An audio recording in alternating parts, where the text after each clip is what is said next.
All right, guys. I know we're here today to talk about Deputy Jeremy McCain, but first we want to, as an agency, as the sheriff, I'd like to pay our respects to McAlester Police Department and, give some gratitude to the guys in their area, Captain Parker and Patrolman Barlow, for their service to their community and their sacrifice. And remember them in your prayers as well, because they lost those two, and our hearts go out to McAlester PD as well. Deputy McCain, what do you say? And when you wrap it all up and you think about it, I think what's a true testament to who he was in his life and his person is that even after he passed away, he's donating his body, the rest of him, to the community to save other lives. I think that is truly powerful, and it truly means what he represented, not only to our office, to the community, but to OCS, the school district. We will never forget Deputy McCain. He was a true highlight and a light in a lot of our lives. He positively affected everyone who was around him, and this is just a tough day for our office as we navigate, yet another death. The family, they wanted me to let you know that they're extremely appreciative of the overwhelming support that they have received from our community, from our law enforcement community. It's just been tremendous, and I don't think they knew how law enforcement in this state is supported by the citizens of Oklahoma. And it became very evident to them once they got all the well wishes, once they got all the phone calls and the text messages and the Facebook messages, just showing their support for Deputy Jeremy McCain. We're trying to navigate this the best we can. Funeral services are not set yet, and we will get those to you once that becomes available. Right now, we just want the community to continue to have the family in your thoughts and prayers, and the office in your thoughts and prayers. We have some people that are really hurting because they lost a brother. We lost a guy we serve alongside that we love tremendously, and we're going to represent him well. And it's just hard to be up here and speak to you guys about this. This is very difficult. So with that, I'd like to introduce Al. He'll speak on behalf of the school, Headmaster Al King, and I'll give him the floor, and then we'll take some questions after. Good morning. I really feel like I can speak about Jeremy as a person pretty easily. He's been a part of our school since 2017, 6 years as an SRO. His brother, Dan, was our first SRO on campus. We loved Dan, and when he got deployed to Afghanistan, we didn't think we'd ever be able to replace somebody of his caliber, and then Jeremy came along and instantly became a part of our school family. And I've worked with Jeremy. We've officed just down the hall from each other for 6 years. Somebody said, could you have a Bible verse to describe who he was, and immediately 1 Corinthians 13 came to mind. Love is patient, love is kind. I mean, if you know Jeremy, he's a man of large stature, but he had a gentle heart. I knew that if somebody came on that campus with bad intentions, Jeremy would take care of it. But I also knew that he loved every single child on that campus. We have 1,141 kids. I think he knew every single name of every child that walked in those doors every day. He would stand out in carpool line, regardless of the weather. He would greet every kid that got out of the cars with a high five. And I mean, over the top exuberance. Every kid got a welcome and felt special when they came to OCS in the morning. This morning we went out and worked carpool without him there, and it was very difficult for some of those kids leaving their cars this morning. Their parents, there were a lot of tears. As I left the building this morning, there was a young man wrapped up in a blanket, just weeping over the loss of a very important adult in his life. Jeremy McCain is a very unique individual. He's a gentle giant, so we loved him. He's a part of our faculty.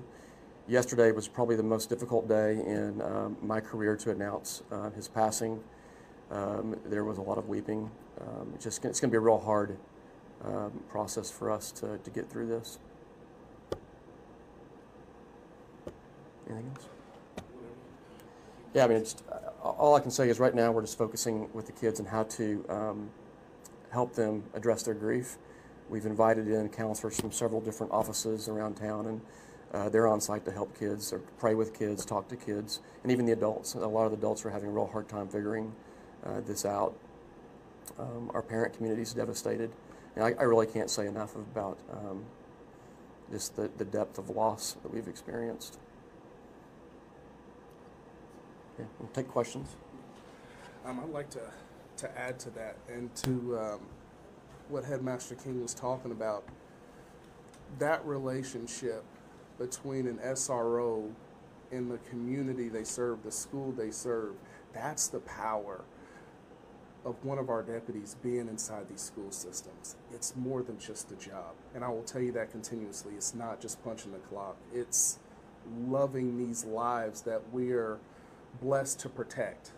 And I think this whole situation is just a true reflection of that. And we want to thank OCS and their community for the support and what they've done throughout this time.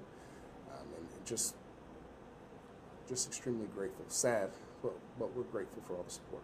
So with that, questions? Specifically within the Sheriff's Department, what is one memory you have of Deputy McCain that may have brought a sense of positivity to you, maybe laughter or anything like that?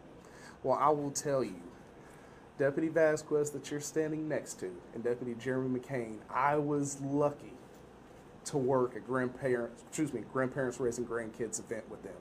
So we're handing out gifts and I'm the sheriff, and you'd think people would kind of be like, oh, we can joke, but we won't joke with him. Oh no, I got it. Excuse me, I got it like everyone else got it that day. And there was I will never forget, there was a Oklahoma City police cadet, one of the younger kiddos that they mentor and bring up through their programs. And I will tell you, Jeremy McCain absolutely roasted this young man. It was sweet to see, and just made this young kiddo feel a part of our group. It wasn't, you're a kid, you can't be with us, you're over there doing your little thing. Really brought him in. It's very inviting, It's not, hey, we're over here, you're over there. I mean, the kiddos were, you can be in his space. You can take part in what we're doing, and just really encouraging, and the jokes that came with it were hilarious. And I just think when you look at that, that is what every kid at OCS felt. They felt like, this guy isn't untouchable to me. I can reach out, I can talk to him, I can confide in him. He will love me. He will meet me where I am, and treat me like any human being would want to be treated. And I think that's one of the greatest memories, is when you can see people in just their raw environment, and they're just who they are, and that's who he was. Yes, ma'am. How long has he been with the Sheriff's Office? 11 years. 11 years in June, I believe. Was he always an SRO, or was he assigned to the So I believe he started in the jail, but then became an SRO, yes. Gotcha. What kind of skills do you think he took with him whenever he did pass from a deputy standpoint? Well, I don't think he took anything with him. I think he left it all behind. I think he left the loving memories. I mean, I think he left the laughter. I think he left his personality. He left who he was completely as a person. And then when all that was gone, he gave the world his body. So literally this place got all of him. And, I think the sad thing is, after that, is that his son's going to miss a really great guy and his dad. And You know, I'm very proud to be a father, and I could never in my life think about leaving my wife and my kids and just what they would go through. And so understanding that this kiddo has lost the greatest human being in his life, one that he will always look up to, always aspire to be like, I think those are hard things. Yes, ma'am. Have his family shared with you some of their memories or some of the impact that Deputy McCain has had?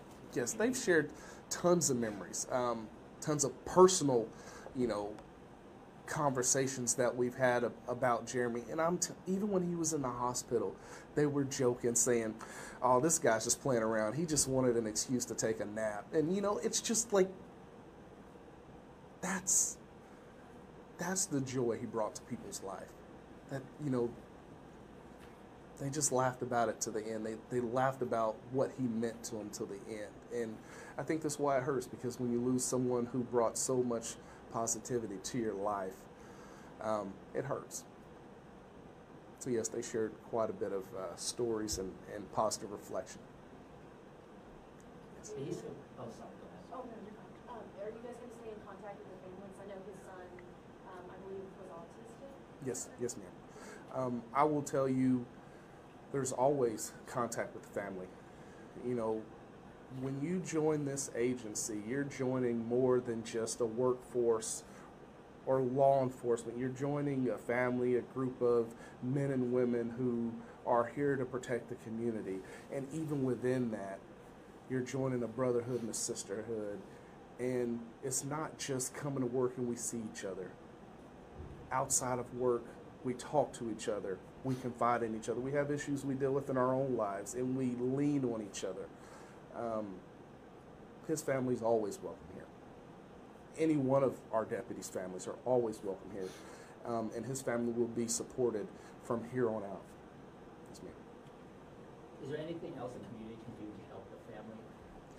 Continue to pray for the family. They're going to need a lot of support. Obviously going through, stepping up and taking care of his son. That's a big deal. Financially, there's always things there, so continue to support him financially through his GoFundMe. And just keep sending your prayers and well wishes, because that's going a long way. Even though they may not respond to you immediately because, they need their space and time to grieve, they still see it, and they still appreciate it. Sheriff Major Avery London, Sheriff's Department. Yes, come on in. This is Major Charles Avery. I'm going to try to make it all the way through this. Just to give you some insight on Jeremy, I've had a relationship with Jeremy and Daniel both for probably the better half of 10 to 15 years. I've been their supervisor, so I've dealt with the bumps and bruises and they're growing as young officers into mature officers. But about a month ago, one of you brought up a statement about his son being autistic. I've always known that his son was autistic, and we worked through different things and with his son. And about a month and a half ago, Jeremy came into my office, and we were just kind of hanging out, and he told me, his son is nonverbal, and he said that he'd heard his son say his first words about a month and a half ago. And as Dr. King had said, Jeremy was a very big man, and he told me in the office, he said, "Man, I can't tell you how happy I was to hear him talk." And he, of course, he said at the time, just completely broke down. And even in my office, we were all kind of, obviously we have to be tough at this job, but even something like that can bring you to tears. And for something like this to happen, I mean, it's rough on one hand to remember that kind of memory, but on the other hand, it really brings joy to my heart to know that he got to hear that and be part of that. It just, it just dawned on me right after this happened that he had come in, and I know it was a big moment for him. I know it was a big moment for his son and a big moment for his family. And I will tell you, myself and Deputy Vasquez are in close personal contact with the family, They can't say enough about thank you for this community support, the support from the agency and support from OCS. So thank you, and then just keep the family in your prayers. First name's Charles. Last name is Avery, Avery.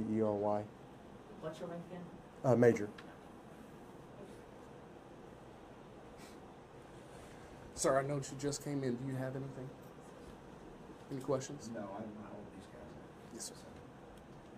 So we have a couple of questions for the headmaster. Of course, of course.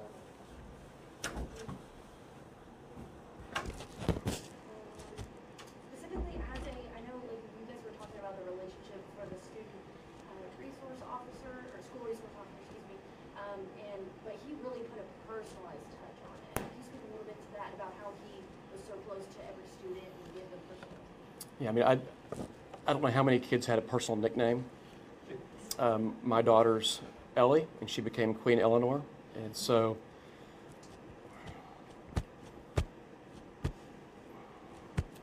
it's real tough for kids to have a personal contact with somebody like Jeremy and to lose him. I mean, a couple of anecdotal things. Yesterday, somebody showed me a picture. One of the students didn't have a father available for donuts with dads. Jeremy stepped in and became that young man's father for the morning. And the kid's head was about this big, and Jeremy's hand was about that big, and he palmed the little boy's head. And I mean, he was just, kids loved him. I mean, I've been around students since 1991. I've very seldom seen somebody with the kind of winsomeness with kids that Jeremy had.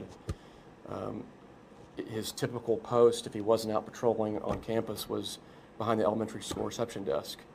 And so kids would come in and wait for the nurse's office, and every single child that came in, he knew their names. He had a nickname for them, something personal. And that just means a lot to, especially an elementary age child.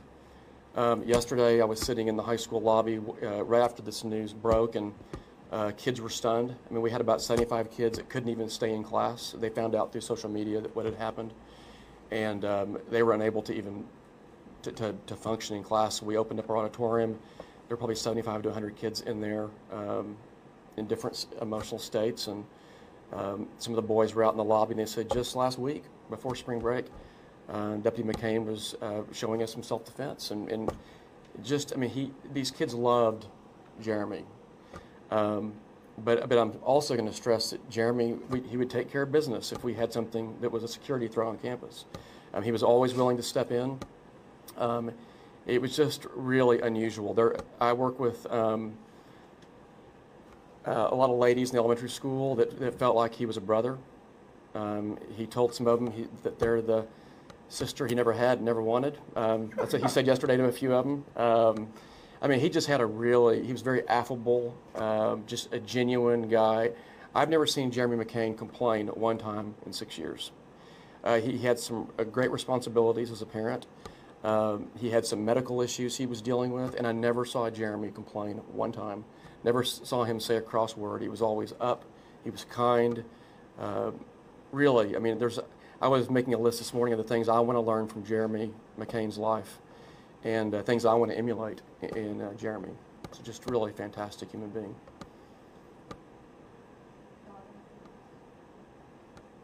You have one more question for you. So specifically, whenever you said you've been in school for 6 years, that first day, if you can recall, what was the feeling you had when you realized I get to work with this amazing person? Well, I mean, his brother set the bar real high. Dan's a great guy, very professional, but also was connected with the kids. So when he left and got deployed, I thought it was going to be a great loss. And when Jeremy came in, I mean, typically the first day it's a honeymoon period, and everybody's being very, super professional. So I don't know about the first day, but I just knew within a short period of time, hey, this is a home run, and we've got another Daniel McCain here on board. The personalities are a little bit different. I'm gonna look back with great memories on Jeremy. And he called me Doc. I'd walk into the office, hey Doc, every single time I walked in. Just a good friend, just a really good guy. What was it about his personality that allowed him to connect with the kids so well? I mean, he was a real humble person. He was genuine, had no pretense about him. And you could just tell he loved kids. And I think he loved his job and appreciated being at OCS. But, you know, he just didn't try to be somebody he wasn't. He was just himself. And I think inside, you know, he was, again, fully professional in his law enforcement duties, but he was a big kid inside in many ways. So he could relate to the students. Sir, can you identify yourself again, please? I'm Al King. I'm the headmaster at OCS. Okay. Al King? Yes. Just like that? Mm-hmm. Thanks. All right, guys, thank you all again for coming out.